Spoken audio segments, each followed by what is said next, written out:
votre pays est encore un havre de paix. C'est vrai qu'avec l'action, avec la logistique, avec le port autonome de Lomé, pour en faire un ensemble cohérent et un des axes fondamentaux du... J'ai la chance d'avoir sur ce panel Monsieur le ministre de la Culture, qui est Je voudrais lui demander d'entrer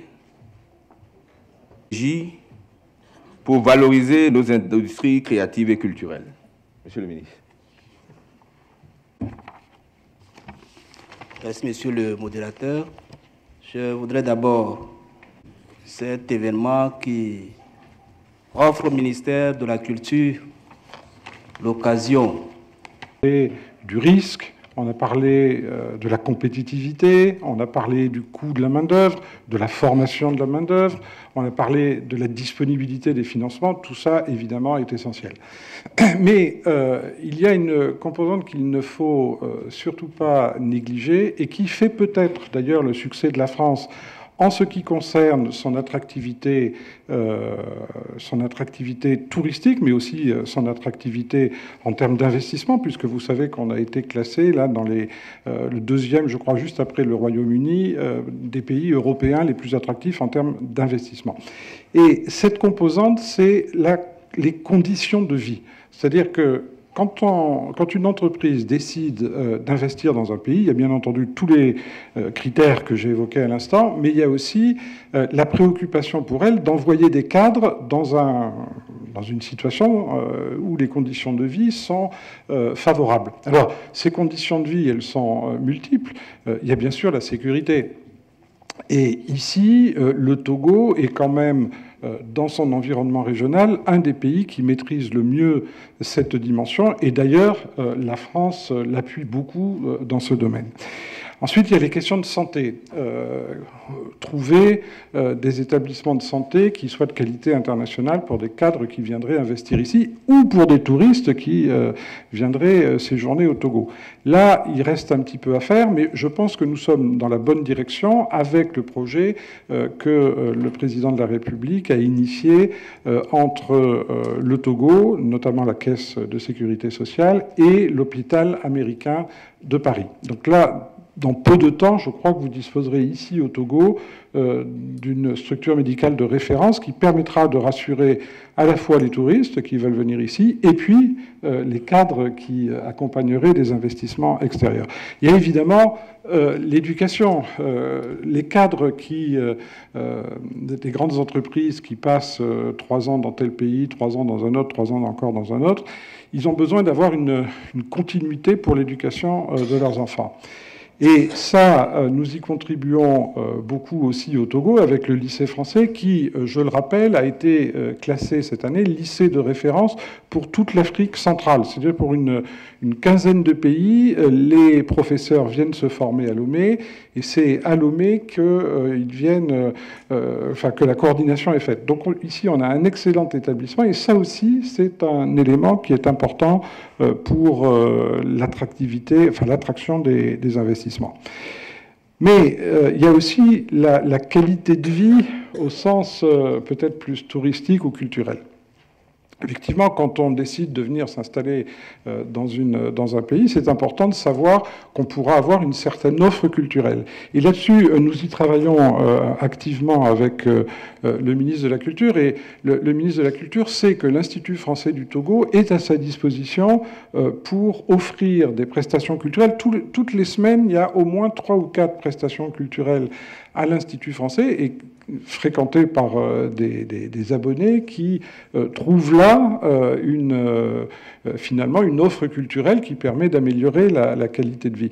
Et on le fait main dans la main avec les Togolais parce que l'offre culturelle, elle est un peu française, mais très peu finalement. Et je sais que le ministre va construire une infrastructure à proximité de l'Institut français et on essaiera de travailler davantage en synergie. Et pour l'équilibre d'une société, une société comme celle du Togo, qui est en construction avec des gros investissements, finalement, toute proportion gardée, restant peut-être modeste, mais moi, ça me fait penser à l'époque où Louis XIV bâtissait la France. Il construisait des infrastructures, des ports, des choses comme ça. Et puis, il n'avait pas oublié que pour l'équilibre de la société, la composante culturelle était importante. Et c'est à cette époque-là qu'il a créé l'Académie de France. Alors certes, elle était à Rome, parce que c'était à cette époque-là le centre de la culture en Europe. Il a créé l'Académie de France, qui est devenue, après un certain nombre de transformations, la Villa Médicis, qui existe encore et qui permet à la France d'accueillir à Rome des artistes qui viennent du monde entier pour se perfectionner. Et toujours avec le ministre de la Culture et avec la présidence, nous réfléchissons à une espèce d'académie de Villa Médicis de l'Afrique, ici à Lomé, qui permettrait à Lomé de rayonner sur toute l'Afrique dans le domaine culturel. Et ça aussi, c'est un élément d'attractivité. Donc je pense que c'est quelque chose de tout à fait important que de le rappeler. Voilà ce que je voulais dire en quelques mots, monsieur le modérateur. Merci, monsieur l'ambassadeur. Donc, nous allons rayonner de Lomé par la culture, mais on peut rayonner aussi de Lomé par la mer. Alors, je vais m'adresser à monsieur le ministre Baba.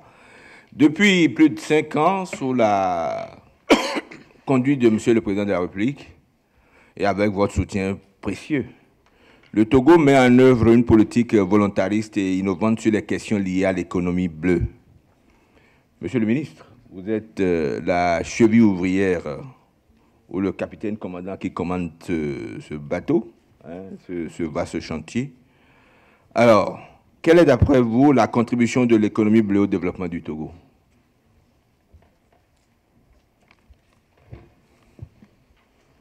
Merci, monsieur le modérateur. Moi, je ne suis pas la cheville ouvrière. Je contribue au développement de l'économie bleue par une action visant à améliorer la gouvernance du secteur maritime. L'économie bleue est aujourd'hui perçue comme étant une opportunité de renaissance du continent africain. En ce que nous découvrons que tous les défis auxquels le continent fait face peuvent être réglés par la mer. Lorsque vous prenez le défi de l'eau, on considère que la mer est une solution. Lorsque vous prenez le problème de la faim, on pense que la mer offre un énorme potentiel en termes d'alimentation. Et lorsque vous prenez la question des énergies, on considère aussi que la mer offre des solutions aux problèmes énergétiques, qui sont d'ailleurs des problèmes très importants, tendant à soutenir toute économie qui se veut ambitieuse. Aujourd'hui, l'économie bleue constitue, de par le port, le poumon de l'économie au Togo. Elle contribue largement au PIB. Lorsque l'on prend par exemple tout le secteur de la production primaire, on considère que c'est autour du quart du PIB, avec une part importante pour le PIB de l'économie bleue qui est de plus de 5%. Aujourd'hui, nous pensons que le Togo doit développer ses ambitions dans ce secteur. Et l'ambition passe par une volonté de moderniser les infrastructures actuellement existantes, par aussi une volonté d'améliorer la compétitivité du port de Lomé. Alors, pour cela, il nous faut des actions assez osées, et je pense que c'est tout l'intérêt de ce forum qui est d'éclairer les investisseurs potentiels sur toutes les opportunités en termes d'investissement dans le domaine de l'économie bleue au Togo. Aujourd'hui, nous pensons que nous avons un port moderne en raison des infrastructures qui y existent, mais nous pensons que ces infrastructures ne sont pas développées dans toutes leurs dimensions, dans toute leur potentialité. Aujourd'hui, on est à près de 1,2 million de conteneurs. Nous ambitionnons à moyen terme de passer à 3 millions de conteneurs. Et lorsque nous prenons par exemple la dimension de la pêche, qui contribue largement aussi à la croissance au Togo, aujourd'hui on est à un besoin de près de 85 000 tonnes. On n'en produit que 25 000, ce qui ouvre aussi un champ des investissements. Mais plus précisément, je voudrais insister sur toutes les opportunités d'investissement dans le secteur maritime et qui participent de la volonté de développer et de booster l'économie bleue au Togo. La première des choses, je dirais qu'il y a des opportunités dans le domaine de toute l'assistance aux navires. Nous avons un grand port, nous avons des équipements modernes, mais aujourd'hui, les plus gros navires qui arrivent chez nous, lorsqu'ils ont des ennuis mécaniques, par exemple, doivent aller chercher des solutions ailleurs. Il y a donc de la place pour développer un grand chantier naval. Je prendrai aussi le domaine de toute l'assistance à la marchandise. Là aussi, on a un potentiel pour développer des services. Prenez là, par exemple, l'avitaillement en eau. Aujourd'hui, tout se fait d'une manière artisanale. Tous les services de chandeliers, fournir des vivres aux armateurs qui viennent dans nos eaux, tout cela se fait d'une manière artisanale et a besoin aussi d'être modernisé pour booster la croissance de l'économie, la contribution de l'économie bleue à notre secteur maritime, mais aussi il y a tout un pan de services divers.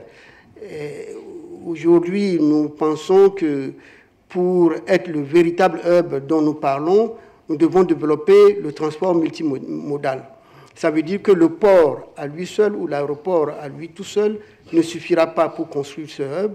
Nous devons développer le transport routier. Cela passe par le renforcement du corridor. Et le renforcement du corridor suppose qu'aujourd'hui, nous avons plus de routes asphaltées. Donc, c'est des opportunités d'investissement dans une approche nouvelle. Nous pensons aussi qu'il y a des opportunités pour développer le chemin de fer. Cela participe aussi au développement du transport multimodal. Mais surtout, de vastes opportunités d'investissement existent dans le secteur de l'aquaculture, où aujourd'hui, il y a un manque dans le domaine de la conservation, de la transformation des produits de pêche, par exemple. Et je crois que les collègues ont assez parlé de toutes les opportunités qui pourraient s'offrir dans le domaine du tourisme maritime et côtier. Et j'ajouterais aussi que booster l'économie bleue au Togo passe aussi par une industrie plus forte pouvant accroître les volumes de fret à destination d'autres pays africains. On l'a dit tout à l'heure, il y a près de 16 pays africains qui n'ont pas de côte. Tout cela offre des opportunités d'investissement et d'exportation. Donc la manufacture peut largement aussi contribuer à l'économie bleue dans notre pays. Voilà ce que je voudrais planter comme décor pour tous ceux qui seraient intéressés par des investissements dans le domaine de l'économie bleue au Togo. Merci, Monsieur le ministre, pour ce tableau de l'économie bleue dans notre pays. Et je dirais peut-être que la mer est tout, la mer est notre avenir. Alors, je vais m'adresser à un des acteurs clés de la construction de cette économie bleue, Monsieur Charles Gaffa, qui a un CV long comme mon bras, donc je vais me contenter juste de la dernière ligne de ce CV-là, qu'il a été élu récemment président de la Chambre de commerce européenne au Togo. Alors, Monsieur Charles Gaffa, quelles sont les raisons qui sous-tendent le choix de Lomé pour l'installation du cluster maritime de l'Afrique francophone? Merci, Monsieur le modérateur et cher ami, Monsieur le bâtonnier, de me donner la parole. Moi, je vais commencer par un sujet, le préalable,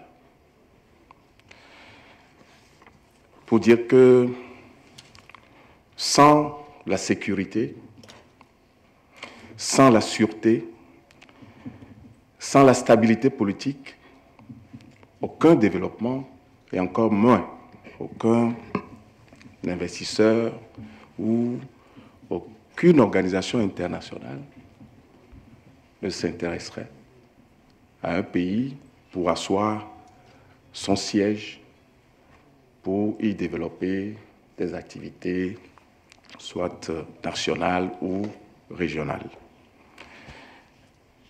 Seul un climat des affaires favorable peut inciter des investisseurs, des opérateurs économiques à s'installer dans un pays. Pour revenir à la question,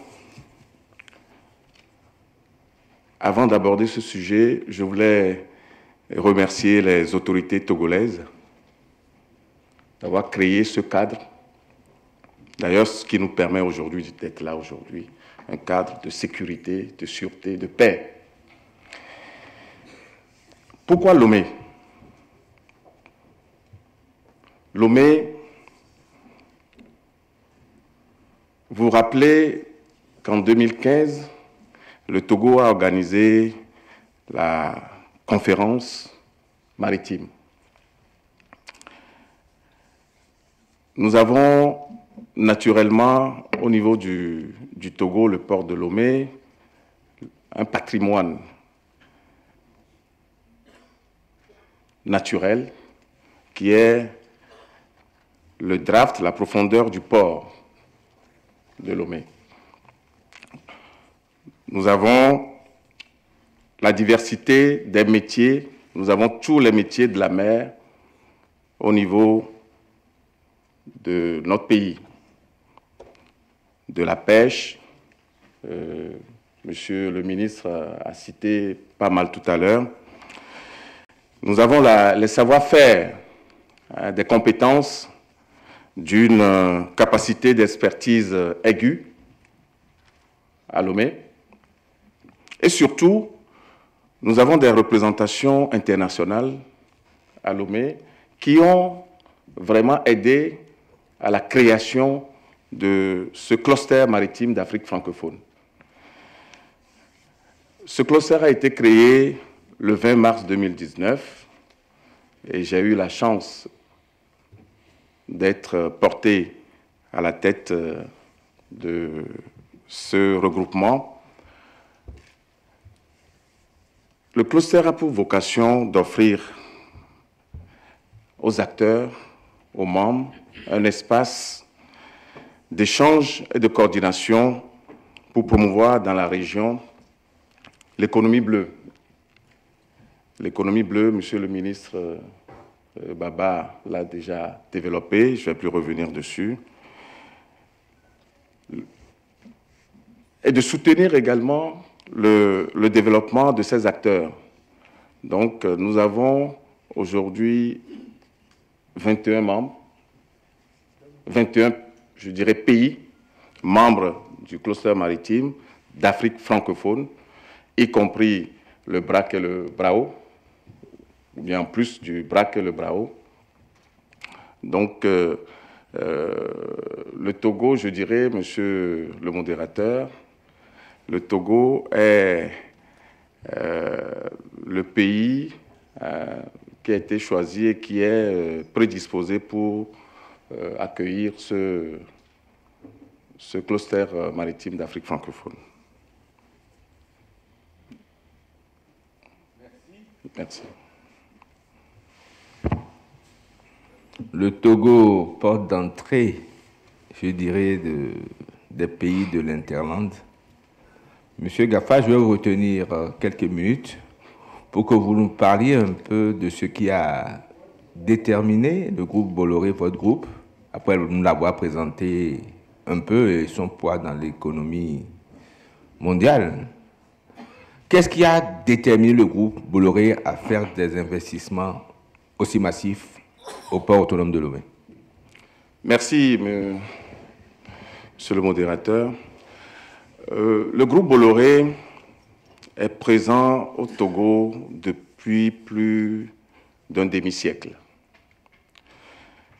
Le groupe fait confiance en Afrique, fait confiance au Togo. Le groupe a senti une stabilité économique, un potentiel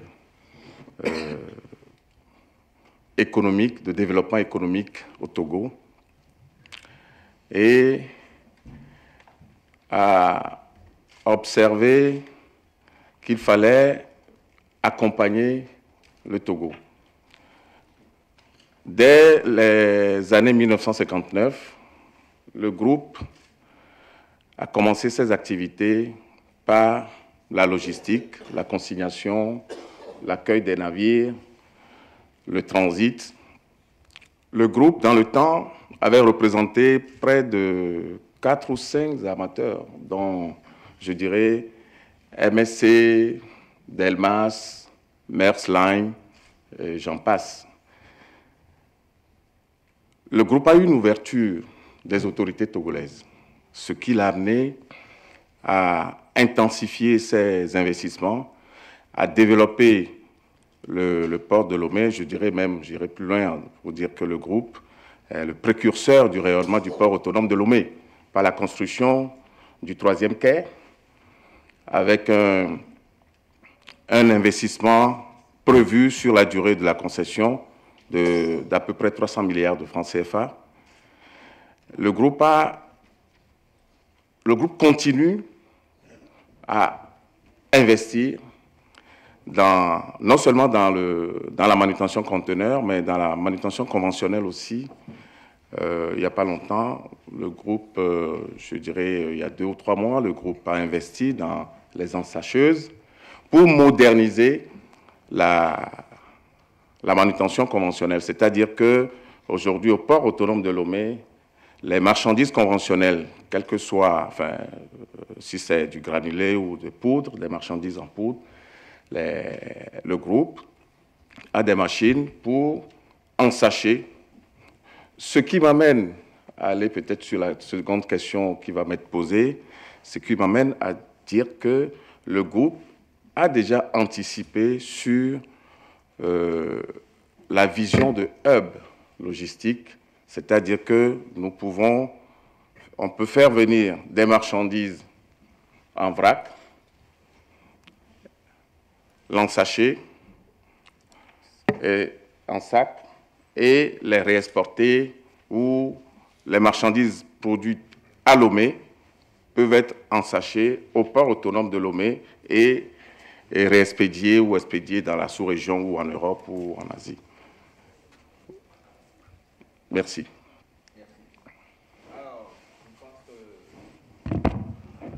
Peut-être le navire va arriver un peu à quai. Alors, je vais m'adresser à Madame Myrna Tapchouri. Vous êtes une entrepreneuse suisse-togolaise. Vous avez grandi au Togo. Vous êtes reparti en Suisse. Vous avez fait le voyage du retour et vous faites partie des investisseurs. Alors, quelle opportunité d'investissement existe aujourd'hui dans le secteur du tourisme dans notre pays? Merci beaucoup, monsieur le modérateur. C'est bien de prendre la parole en dernière position parce que j'ai entendu un petit peu ce que tout le monde avait à dire. J'aimerais peut-être rajouter sur ce que Madame Bito avait dit au départ au niveau de l'industrie hôtelière. C'est vrai que j'ai grandi ici au Togo et dans mon enfance, il faut dire que le président Eyadema avait une vision touristique pour le Togo, d'où les hôtels que Madame Bito avait cités. Et ensuite, ce qui s'est passé, c'est que je pense que, bon, avant ça, je vais juste peut-être donner quelques chiffres, c'est que à l'époque du président Eyadema, le secteur du tourisme représentait environ 20% du PIB, alors qu'aujourd'hui, il ne représente, qu'à mon humble avis, mais le ministre pourra me corriger, que 2%. Et je pense que cela est dû au fait que le focus du gouvernement a entre-temps aussi changé. C'est que aujourd'hui, on parle beaucoup plus, on parle de l'axe 1 du PND, mais on parle beaucoup plus du port et du développement du port autonome de Lomé, et on a oublié le secteur du tourisme, parce que qui dit monde qui vient au Togo, automatiquement, on va parler aussi d'hébergement. Il faut héberger tous ces gens. On a parlé aussi dans les différents panels de la population qui ne cesse de grandir sur le continent africain. On a parlé de chiffres de 320 millions en Afrique de l'Ouest. On a parlé de 1,2 milliard de population sur le continent africain. Et je dis, c'est que cette population est très jeune. On nous a aussi sorti des chiffres. On nous a dit que 41% de la population du continent africain a aujourd'hui moins de 15 ans. On nous a dit que au niveau du Togo, 75% de la population togolaise a moins de 35 ans. Je veux en venir à un point fondamental, c'est que toutes ces personnes vont grandir et vont être amenées à voyager, pas nécessairement en Asie, en Afrique ou en Europe, mais même au niveau du continent africain. Et donc, il est très important de regarder aujourd'hui le secteur du tourisme pour ces personnes qui vont être amenées à voyager, que ce soit pour les affaires, comme pour les vacances et pour la culture. Voilà ce que j'aimerais dire pour le moment. Je ne sais pas si je peux parler un peu des sites aussi, parce qu'on a touché aussi un peu la culture. C'est vrai, on a parlé, j'ai entendu tout à l'heure un peu de Mozart, de Beethoven, on a parlé de la culture en France. Il faut dire aussi, et j'ai grandi ici, c'est que nous avons aussi notre propre culture au Togo. J'ai reçu beaucoup d'étrangers pendant des années dans le secteur du tourisme. Les gens arrivent ici et me demandent qu'est-ce qu'on peut voir au Togo. On a beaucoup de choses. On a déjà un patrimoine classé au niveau de l'UNESCO, qui est le village Tabermal. On a aussi un potentiel classement qui serait le parc Fazao Malfakassa. Nous avons le marché des fétiches. Évidemment, dès que les étrangers arrivent, tout le monde veut aller voir ce que c'est. Donc, nous avons aussi, ce que j'aimerais dire, c'est que nous avons aussi notre propre culture à partager avec le reste du monde. Donc, ça, c'est au niveau culturel. Pourquoi le Togo au niveau investisseur? Je dirais d'abord notre situation géographique. Nous sommes bien situés, nous sommes en plein centre de l'Afrique de l'Ouest. Le ministre a parlé tout à l'heure de stabilité, on l'a entendu aussi hier. On a une stabilité économique et politique qu'on a déjà depuis de très longues années, et d'où le fait que nous avons été considérés comme la Suisse de l'Afrique de l'Ouest. Nous avons le hub ASKY, la compagnie aérienne, est basée ici à Lomé, donc il ne faut pas négliger le fait que ce hub est là. Et donc, qui dit hub dit forcément que des touristes seront obligés ou des hommes d'affaires seront obligés de passer une nuit au Togo en allant à une autre destination, et donc auront besoin aussi d'hébergement. Ayant été dans le secteur, ayant eu beaucoup de personnel, je peux dire que le Togolais est très, très dévoué. Le Togolais est quelqu'un qui est très accueillant, qui est très humble et serviable, et qui maîtrise les langues. J'ai voyagé dans les pays voisins pour ne pas juger qui que ce soit, mais ici au Togo, j'ai trouvé quelque chose qui est remarquable, c'est que c'est facile de trouver un Togolais qui parle l'anglais et le français, et éventuellement en plus l'allemand, parce que nous étions une colonie allemande avant, ce que vous ne trouverez pas forcément chez nos voisins à gauche ou à droite. Peut-être encore dire que pour des grands investisseurs, et surtout quand je vois la taille de ce qu'il y a à faire aujourd'hui au Togo au niveau des investissements, il faut dire que le gouvernement est accessible. Aujourd'hui, il est très facile de pouvoir avoir un rendez-vous auprès des membres du gouvernement et de faire avancer ces affaires. Et ça, c'est très important aussi pour un investisseur. Et la dernière chose que je rajouterai aussi pour les investisseurs, c'est la monnaie. On ne parle pas beaucoup de cela, mais le fait que la monnaie est stable, qu'elle est fixée à l'euro, est un grand, grand atout pour les investisseurs. Merci beaucoup. Merci, Madame Tabchouri. La parole pourrait intervenir de sa place. Oui, et voilà un deuxième, Monsieur Moundou, qui vient des États-Unis. Et donc, je voudrais recueillir leurs commentaires. Monsieur Patrick Latigue de Bolloré Logistique, il a fait le fret aérien pendant 17 ans au Cameroun et en Côte d'Ivoire. Et il a travaillé sur des projets industriels en France et multi-métiers depuis 15 ans. Alors, M. Pratique Latigue, Bolloré aussi, c'est bien sûr Canal Horizon, des salles de cinéma. Alors, quel est le lien entre la mer et les salles de cinéma? Je vous remercie, monsieur le modérateur. Effectivement, le lien n'est pas évident à faire tout de suite. Je voudrais dire, Bolloré Transport et Logistique, et sur ces 36 500, 23 000 sont dédiés à l'Afrique, dont 1000 au Togo, je le précise. Donc c'est un investissement important. Et donc, en dehors de l'activité transport et logistique, nous avons effectivement différentes activités que nous développons en Afrique, notamment les Canal Olympia, sur lesquels vous retrouvez des salles de cinéma, salles de concert, et également une activité plus récente qui est GVA, filiale du groupe Vivendi, sur laquelle nous développons de la fibre optique avec du haut débit sur Internet.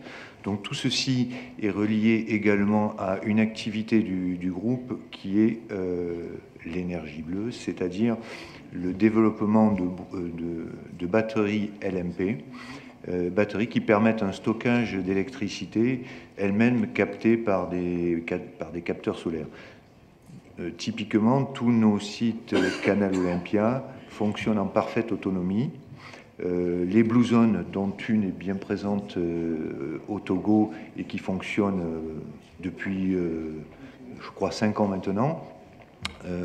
La Blue Zone est un témoin de ce qui peut être transporté par nos soins en termes de transport international, d'approvisionnement, mais également de fonctionnement de manière autonome sur les pays où lesquels nous les installons. Voilà. Donc des investissements importants, puisque le groupe investit en moyenne 300 millions d'euros par an en Afrique, qui sont dédiés pour l'essentiel aux activités de transport maritime, mais également sur de la logistique, de la supply chain, pour lequel nous avons effectivement des activités diverses telles que les températures dirigées, et donc un ensemble d'activités qui concourent au développement des pays dans lesquels nous concourons et sur lesquels nous sommes présents sur 52 pays quand même en Afrique, et donc le Togo depuis de nombreuses années, comme le précisait tout à l'heure le PDG Charles Gaffan. Merci. Et je vais donner la parole à un de nos panélistes qui a voyagé, il vient de très très loin, il vient de New York. Donc forcément, je ne suis pas américain d'origine, je suis congolais d'origine, je suis né à Kinshasa, j'ai grandi en Belgique, et après je passe plus de temps à New York. Donc je suis polytechnicien de formation, et je vais plutôt raconter une histoire parce que notre société est une société technologique, mais qui utilise beaucoup de storytelling. Donc c'est ça que je sais faire le mieux pour mieux comprendre le contexte. En 2013, à Bruxelles, donc une société précédente avait sponsorisé un événement d'une amie, et la personne était habillée par un styliste que je connaissais que de nom, mais pas en vrai. Et un jour, elle m'a dit, voilà, je rentre au Congo, je vais rendre les vêtements que j'ai portés au styliste qui a créé ça. Et le nom du styliste, c'était Fall Touré. J'avais connu ce nom via Internet, mais je ne connaissais pas la personne. Et voilà, j'étais intéressé et curieux de rencontrer cette personne. Et cette personne est juste à ma côté. Donc la première fois que je l'ai rencontré, en 5 minutes, nous nous sommes connectés. Et il était sur le plan de tout abandonner en Europe. Il avait un showroom énorme. Il a fait ses études de stylisme à Gand, donc c'est quelqu'un de très très connu en Belgique. Et il a décidé de venir apporter son savoir-faire au Togo.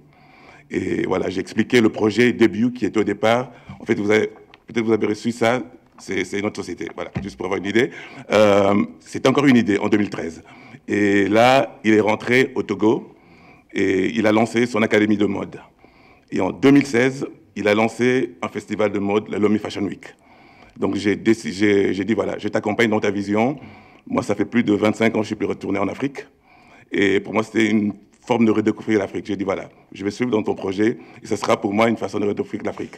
En 2016, je suis venu avec mon photographe pour la première année. Donc on est sponsor, mais en fait, on ne se dit pas trop sponsor parce qu'il y a une grosse société également qui sponsorise. Donc on se dit plutôt partenaire, comme ça, il n'y a pas trop de télescopage. Et en 2017, voilà, on avait déjà passé notre cap. Je suis venu avec une équipe de 14 personnes de la Belgique et de la France pour pouvoir un peu rehausser encore le niveau. Et En 2017, donc, on a eu une collaboration avec AGOA et ça a ouvert une porte à un projet à long terme. Comment est-ce qu'on pouvait mettre en place une industrie du textile en Afrique autour de ce projet. Et l'année passée, on est passé à un autre niveau, on a créé ce qu'on appelle les défilés privés. Donc souvent en Afrique, ici, les défilés de mode, c'est 1 ou 2 jours, vous avez 20 stylistes qui passent 5 modèles. On s'est dit non, c'est pas possible d'avoir une visibilité comme ça pour les stylistes, on va créer des vrais défilés. Un défilé, un seul styliste, comme ça on peut créer quelque chose de plus profond. On l'a fait l'année passée, donc l'équipe est assez entraînée, donc cette année, on passe à un autre niveau. Ça va avoir lieu, les flyers sont là du 7 au 14, et cette année, on va travailler avec des stylistes de la région. Le but est de créer, d'ici 1 ou 2 mois, pas créer, elle est déjà là. Si vous allez sur Apple Store, vous tapez Debut, l'application est déjà là. En fait, en gros, à la base, on est une société tech, donc on crée une alternative à Facebook. Ça, c'est très ambitieux. On va passer par l'Afrique et le Togo est notre porte d'entrée. Donc, on va amener tous ces stylistes qui vont défiler cette année à New York. Il y a un grand événement qui s'appelle déjà les Awards. Ça va être une porte d'entrée pour l'Afrique. On veut créer un pont entre le Nord et le Sud. Donc, ça, c'est un peu le contexte. Donc, je suis parti de cette histoire parce que c'est mon approche. Je suis un peu de l'école de Steve Jobs, paix à son âme. Il a un concept qu'il avait appelé « connecting the dots ». C'est, voilà, vous croyez à votre vision, vous avancez, vous ne savez pas trop exactement où vous allez. Au fur et à mesure que vous avancez, vous êtes convaincu que les choses vont se mettre en place. C'est à vous maintenant de trouver des liens de causalité entre tout ce qui se passe. Et voilà, grâce à un point de contact, nous avons pu en 3 ans créer une espèce de communauté d'une puissance incroyable au niveau de la jeunesse. Donc, juste après la fin de ce forum, donc on lance la campagne du Togo The Place to Go. Je ne sais pas si vous avez vu le film hier qui a été passé aux écrans, peut-être pas encore. Donc, on couvre quasi tous les secteurs de la créativité. Donc, on va beaucoup leverage. On va beaucoup utiliser un effet de levier, la créativité. Donc, on va toucher la mode, la musique, tout ce qui touche la créativité. Donc, le but est de faire de Lomé vraiment the place to be, to invest, to stay. Et nous voulons beaucoup mettre l'accent sur ce domaine de créativité. Donc, nous avons des ambitions énormes. Cette année, la Lomé Fashion Week, déjà, on travaille là-dessus, on va la porter. Il y a un festival de musique sur lequel on va mettre beaucoup de moyens. Il y a un festival de rire. Il y a un film on a déjà le synopsis. Si vous tapez Le Rêve Togolais, c'est l'acteur et c'est un jeune Togolais très talentueux, Julio Teko, qui travaille avec Angela de Yobo Studio. Il aurait pu être là, mais il est en tournage pour le moment. Donc, en gros, dans les 3 mois, on est dans du concret. C'est des projets qui existent, qui sont déjà opérationnels. Donc, nous voulons que on passe du slogan, parce que Togo The Place to Go, c'est un slogan. Donc, nous, on utilise beaucoup de counter branding. Le counter branding, en gros, notre approche, je vais le dire en 2 mots, on était convaincus que voilà, le pays va faire quelque chose au niveau rationnel. Ça, c'est ce qu'on appelle le facteur rationnel. Nous avons juste activé tous les facteurs émotionnels et nous sommes bons dans ça. Nous étions convaincus à un moment donné, nous allons avoir une relation symbiotique. Et donc, le contact s'est fait cette semaine quand je suis venu pour ce voyage. Et donc là, nous allons passer à la phase suivante. Donc, moi, j'appelle vraiment, j'ai lancé un appel aux investisseurs de vraiment être convaincus à propos du timing. Il y a beaucoup de facteurs quand on investit, on crée des startups ou des sociétés. Vous savez, il y a les idées, le business model, il y a plein de trucs, mais le facteur le plus important, selon les experts, c'est le timing. Et le timing est vraiment idéal. Je crois qu'il ne faut pas vraiment hésiter à mettre des moyens. Nous comptons vraiment dans un délai de 3 ans avoir au moins un studio de musique de haut niveau. Ok, je vais conclure dans 30 secondes.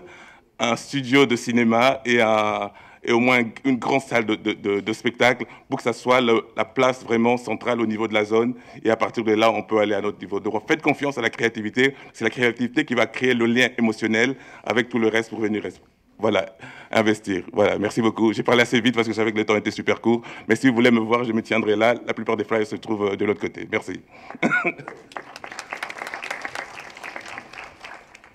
Merci, mon cher Yves. En réalité, en venant à ce forum, je n'avais pas entendu parler de Yves aussi, un ancien d'Air Afrique. Il a été secrétaire général de l'Association des compagnies africaines aériennes. Nous avons beaucoup travaillé sur Askai ensemble. Il en est l'un des grandes mains, hein, dans une totale discrétion qui lui est légendaire.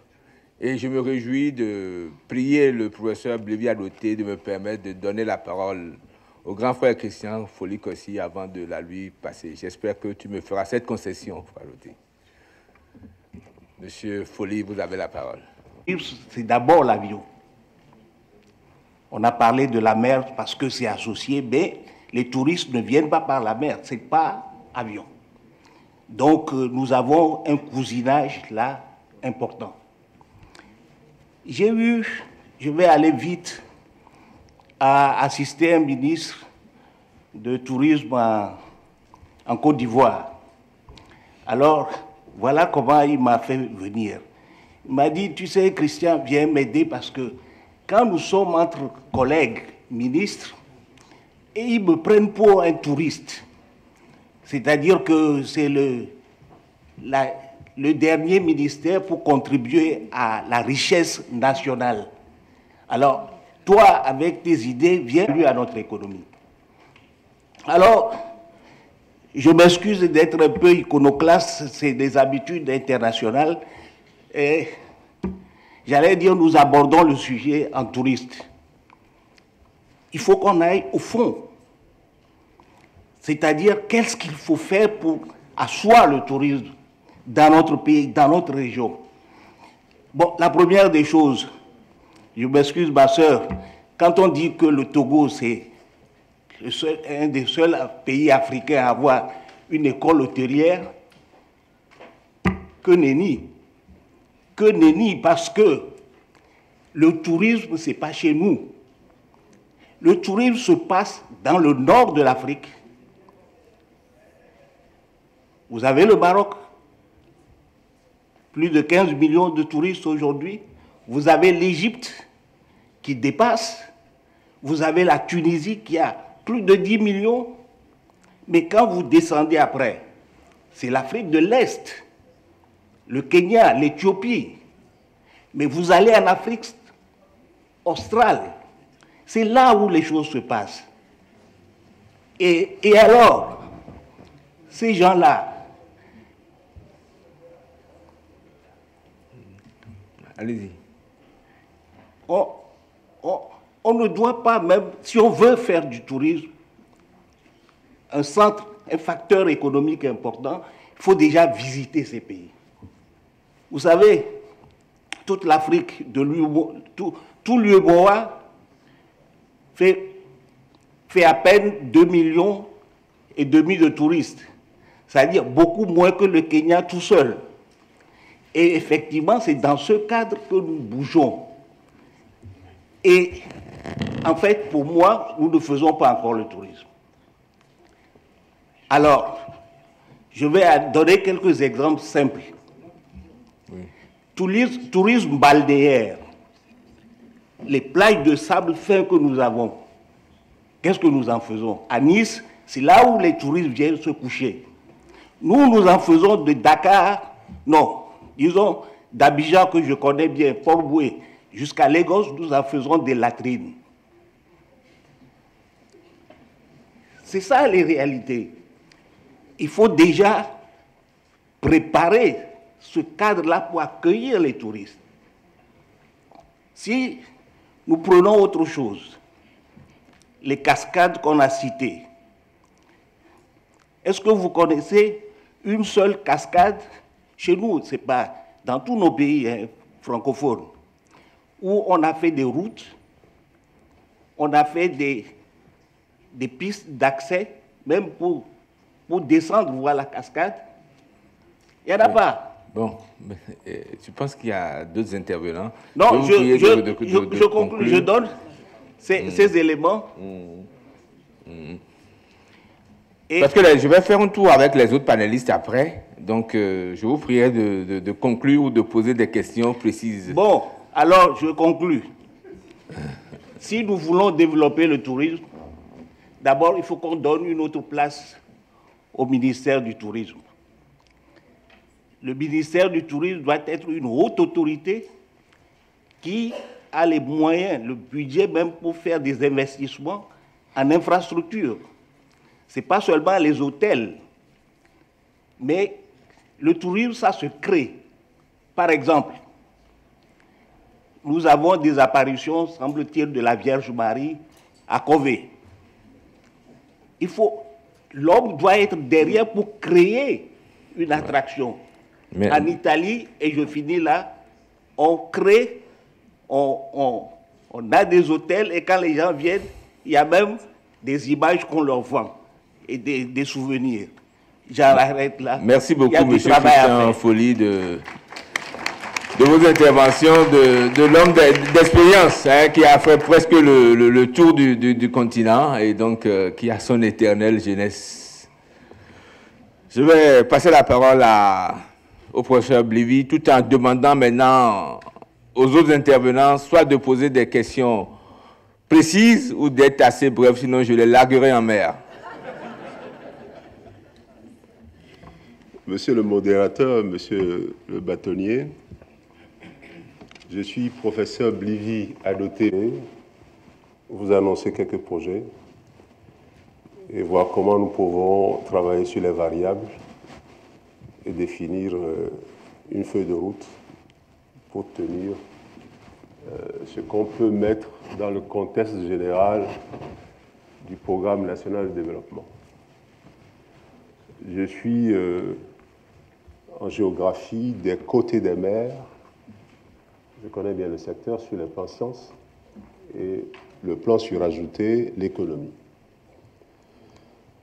Quelques éléments des orateurs que nous avons en face. L'hôtel de la paix, c'est le paysage lugubre de la ville de Lomé. Je voudrais juste rappeler que nous avons... C'est le paysage lugubre de la ville. Qui m'a permis de créer ces associations qui sont devenues scientifiques au niveau des sciences de l'eau, des sciences de l'espace, donc je ne parle de l'espace. Donc on travaille avec l'Agence spatiale européenne, la Commission européenne, la NASA, NOAA et consorts. Là, je sors de la Corée du Sud, au Séoul, où on a été reconnu même par l'ONU. Donc je souhaiterais donc, pour rendre la monnaie au président Dauphin Yadema et au Togo, nous souhaiterons que le président soit le président d'honneur pour véhiculer toutes ces connaissances scientifiques, spatiales, océaniques pour toute l'Afrique dans le monde. Je vous remercie. Merci pour la brièveté relativement longue de vos propos. Je vais passer la parole à Madame Abla Dani Akapo, s'il vous plaît. Et je le remarque d'ailleurs, il faudrait que cette appellation, vu l'effort que fait le gouvernement du Togo, demeure et que dans quelques années, n'est-ce pas, le Togo reste encore le pays, la Suisse de l'Afrique. Bon, ma deuxième préoccupation, c'est à propos du ministre du Tourisme qui a dit que le Togo est un terrain de la culture et que la culture est encore vierge. C'est vrai. Je vais prendre un cas bien précis. Actuellement, à Lomé ici, il existe un fonds de garantie des activités culturelles. Et je crois que le siège est à la BIDC.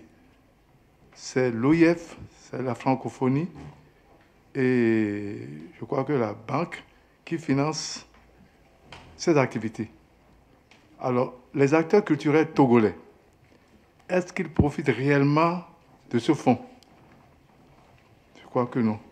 Donc, il serait bon quand même que les hommes de la culture eux-mêmes s'intéressent à l'Afrique et ensuite, ce fonds, que les acteurs culturels togolais en profitent. Je vous remercie. Merci. Avant de dans la salle, oui. M. Glé, vous avez la parole pour 3 minutes. Merci. Mon nom est Glé, pour construire un Golf Village. Vous savez que ça peut servir dans un tourisme vraiment conséquent et apporter des investisseurs, d'autres investisseurs au pays.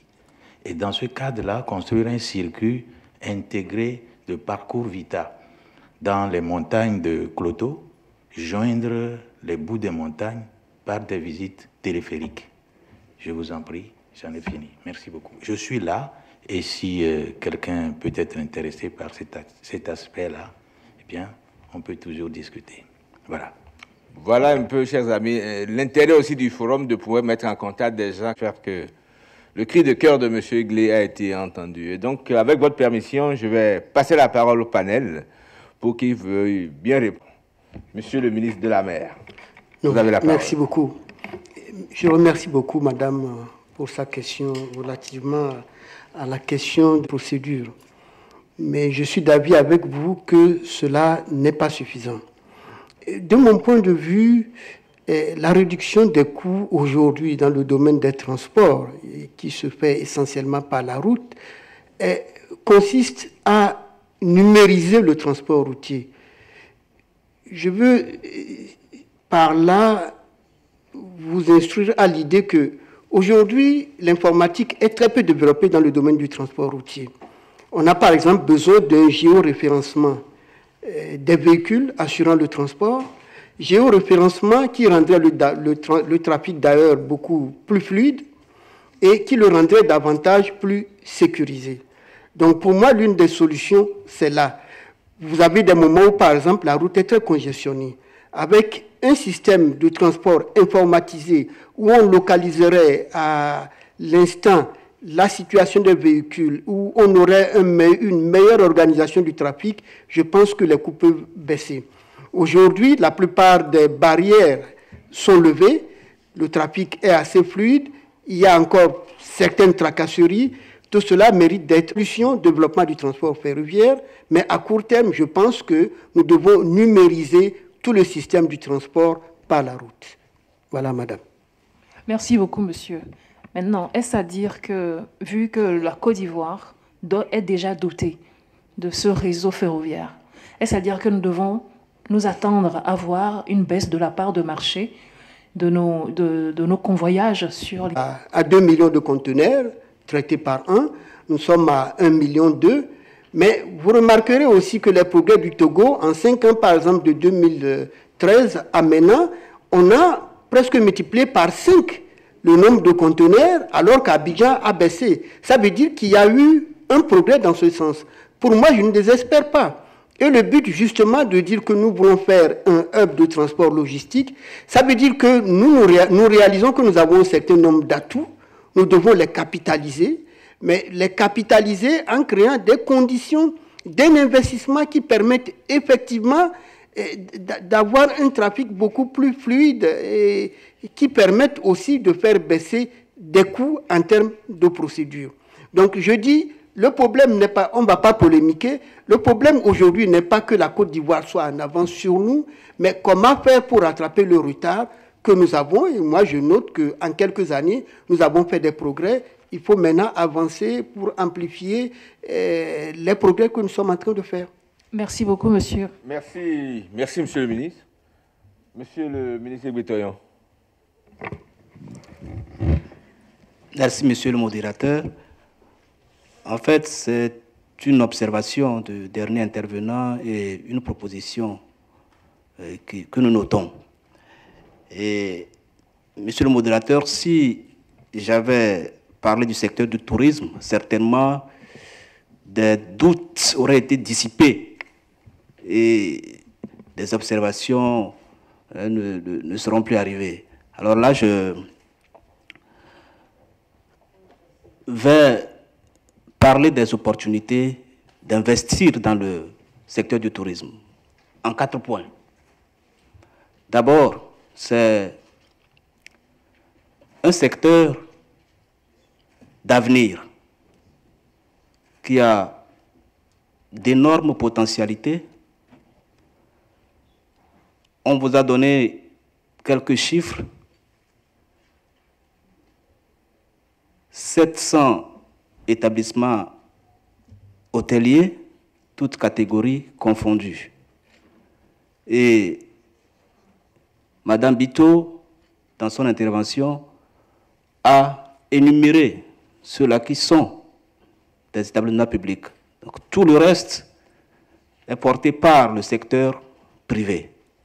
Cela veut dire que ce secteur du tourisme bénéficie d'un cadre normatif assez propice. Deuxièmement, il bénéficie d'une volonté politique affichée. Nous avons une politique du tourisme, un plan de développement et d'aménagement du tourisme, et beaucoup d'autres normes qui organisent le secteur. Troisièmement, Madame Tabchouri l'a dit, il y a à disposition un potentiel humain disposé à travailler que les investisseurs trouveront obstinés dans la tâche, mais surtout disciplinés. Donc, de ce point de vue, les investisseurs n'ont pas à se faire. Et enfin, il y a un système judiciaire rassurant. Il a été dit que le manque de sécurité chasse l'investisseur. Mais au fond, l'investisseur a davantage en horreur l'insécurité judiciaire. Et pour cela, le gouvernement s'est employé à rendre le secteur judiciaire plus rassurant. D'abord, en veillant à l'indépendance de la magistrature. Deux, en adaptant le droit processuel au caractère spécifique des affaires par la création de tribunaux commerciaux et enfin par la nomination de juges pour animer ces tribunaux commerciaux. Et pour conclure, je vous dirais que le secteur du tourisme, de la culture et des loisirs se caractérise par un riche patrimoine culturel naturel et l'existence d'un patrimoine matériel vivant et une diversité de potentialités naturelles. Et nombreuses sont ces potentialités d'investissement dans les trois secteurs. Mais quand j'ai analysé, je me suis aperçu que tourisme et culture se partagent tellement de chromosomes que je me suis posé la question de savoir si ils étaient portés par des vivipares là, leur gestation n'aurait pas été gémellaire. Je vous remercie. Monsieur Gaffa? D'accord. 2018-2022, de faire du Togo un centre d'affaires de premier ordre et un hub logistique. Centre d'affaires de premier ordre, faire du Togo, ça veut dire qu'aujourd'hui, on ne l'est pas. Il s'agit donc de dire ici quels sont les atouts, les potentialités, les éléments qui militent pour que justement le Togo en devienne un. Et donc, ce panel qui est centré sur le tourisme, la culture, l'industrie créative et l'économie bleue, c'est justement de ça que nous sommes en train de parler. Pour dire qu'effectivement, dans un passé pas très loin, le Togo était une destination de choix. Et que, effectivement, les gens prenaient, c'est-à-dire que dans leur... Aujourd'hui, le Togo, c'est plutôt... Les gens viennent parce qu'ils ont un engagement professionnel. C'est plus un déplacement d'affaires. Il faut donc aller plus loin qu'un simple déplacement d'affaires, de lier l'utile à l'agréable et faire du Togo, au-delà donc de ça, une destination touristique. Et donc, une destination touristique, il faudrait des éléments qui attirent les attraits pour le touriste. Et donc, c'est de ça qu'on est en train de parler. Et donc, pour un investisseur qui cherche justement à investir dans le secteur touristique, nous sommes en train de lui dire qu'il y a matière au Togo. ne serait-ce qu'en prenant justement ce que vous avez dit, tout ce qu'on a comme monument, comme parc. Évidemment, l'investisseur, il est censé rendre tout ça accessible, vendre tout ça. C'est de ça qu'il est question. Il faut qu'effectivement, que le parc Malfa Kassa de Fazao, qui couvre désormais même à Blita à côté, vous avez des éléphants.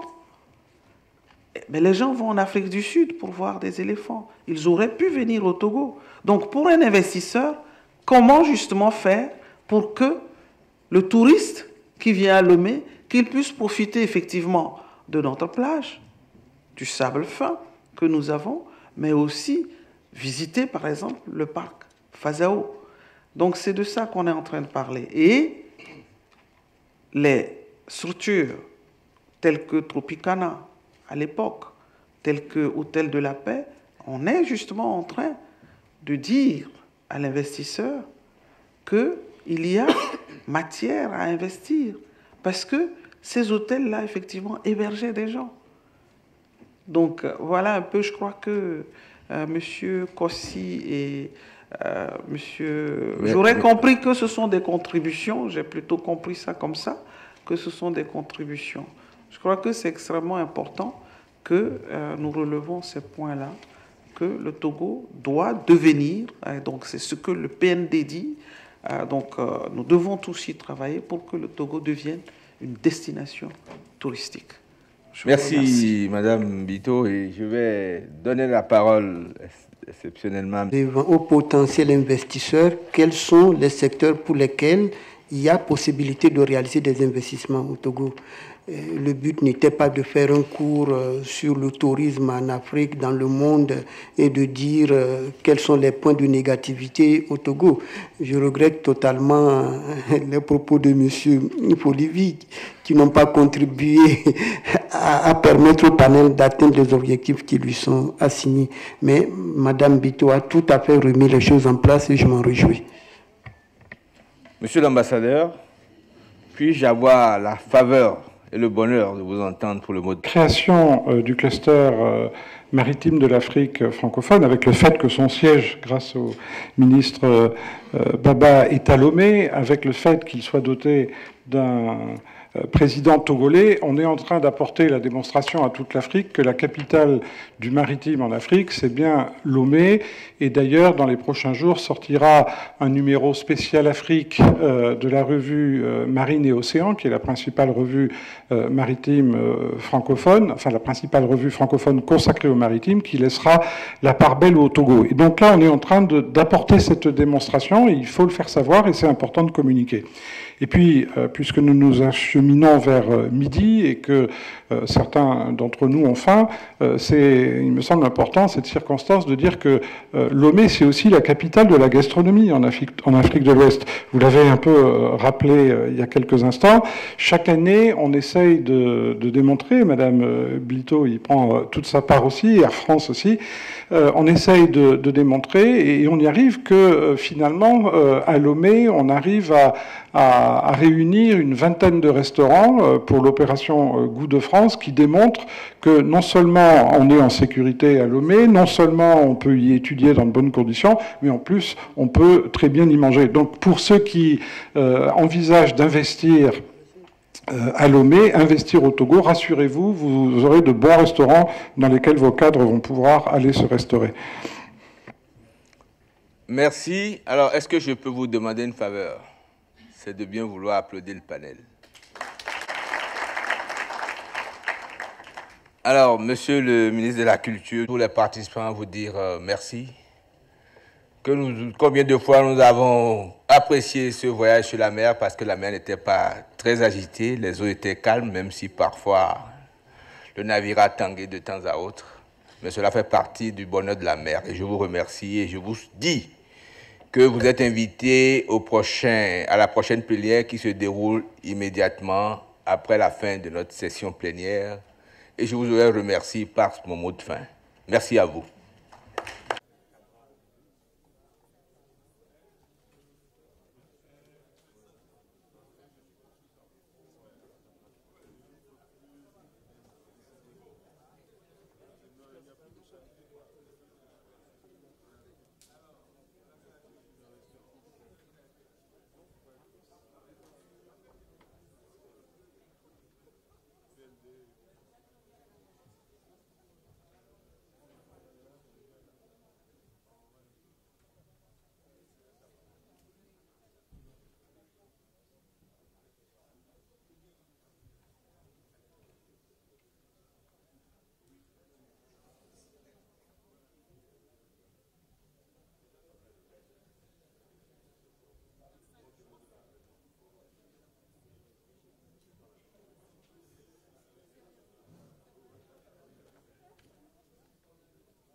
du corps diplomatique et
avez apprécié ce tout premier forum économique Togo-Union européenne? Mais écoutez, comme toujours, j'ai trouvé que c'était très bien organisé. Mieux que toujours encore, j'ai trouvé qu'il y avait une participation très forte. Quand on attend 400 personnes qui viennent d'un peu toute l'Union européenne et du Togo et qu'il y a 1000 personnes, c'est un signe de succès. Et les axes sont très clairs. Il y avait des sessions précises avec des rencontres entre hommes d'affaires sur des industries bien claires, aussi bien les industries culturelles que le numérique, que les infrastructures, sur les moyens de l'industrialisation. J'ai eu la chance de pouvoir, avec des financiers, avec M. Dominique Strauss-Kahn, intervenir sur la finance parce que le Togo n'est plus simplement un hub de transport, un hub logistique, un corridor. C'est aussi un hub en matière financière, ce qui est très important. Et il est en devenir, il est en construction, mais il y a déjà une masse critique importante. Et donc j'ai eu l'occasion de donner témoignage sur ce développement financier qui est important pour le Togo. On a encore beaucoup de besoins de financement dans nos économies, nos agriculteurs, nos PME, nos entrepreneurs qui font des start-up, ils n'ont pas encore du tout assez de financement, donc c'est très important de se mobiliser.